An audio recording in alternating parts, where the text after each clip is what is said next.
السلام علیکم ورحمۃ اللہ وبرکاتہ۔ اسلامک وظائف آفیشیل میں تمام دوستوں کو خوش آمدید۔ اللہ تعالیٰ سے امید ہے کہ تمام احباب خیر و عافیت سے ہوں گے۔ دوستو، آج آپ لوگوں کے ساتھ ایک عمل شیئر کرنے جا رہا ہوں۔ یہ عمل ہے جادو کے اثرات کو ختم کرنے کے لیے۔ اگر کسی پر جادو کے اثرات ہو تو اس کو ختم کیسے کریں گے؟ تو سب سے پہلے آپ لوگ تشخیص کر لے کہ جادو کا مسئلہ ہے یا نہیں ہے۔ اگر جادو کا مسئلہ ہے تو پھر آپ یہ علاج کریں، انشاءاللہ بفضل خدا اللہ کے حکم سے 11 دن کے اندر اندر آپ کا یہ مسئلہ حل ہو جائے گا۔ تشخیص کا طریقہ کار کیا ہوگا؟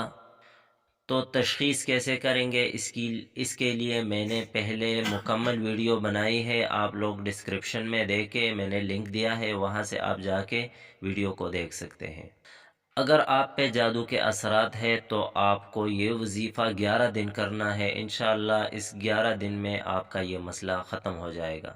تو عمل کی طرف چلتے ہیں، لیکن اس سے پہلے آپ لوگوں سے ایک چھوٹی سی ریکویسٹ ہے کہ اگر آپ لوگ ہمارے چینل پر نئے ہیں اور ابھی تک ہمارا چینل اسلامک وظائف آفیشیل کو سبسکرائب نہیں کیا ہے تو ہمارا چینل اسلامک وظائف آفیشیل کو سبسکرائب کرے اور ساتھ میں بیل کا بٹن بھی دبائے تاکہ ہر نئی آنے والی ویڈیو کی اپڈیٹ بآسانی آپ تک پہنچ سکے۔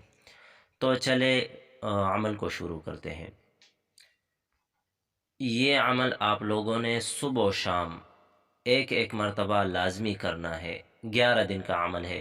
سب سے پہلے آپ نے 41 مرتبہ آیت الکرسی پڑھنا ہے، اس کے ساتھ 41 مرتبہ سورہ فاتحہ اور 41 مرتبہ سورہ یونس کی آیت نمبر 81 اور 82۔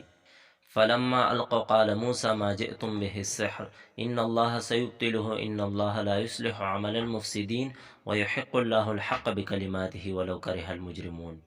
تو یہ دو آیتیں ہیں، 41 مرتبہ پڑھنی ہے اور اس کے ساتھ 4 قل یعنی چاروں قل صورتیں ایک مرتبہ پڑھنی ہے اور پانی پر دم کر کے، اگر مریض خود کر سکتا ہے تو بہتر ہے، مریض خود نہیں کر سکتا تو کوئی اور بھی مریض کے لیے کر سکتا ہے، پانی پر دم کر کے مریض کو پلائے۔ تو انشاءاللہ 11 دن متواتر یہ عمل صبح و شام کرے، 11 دن میں سحر کا خاتمہ ہو جائے گا۔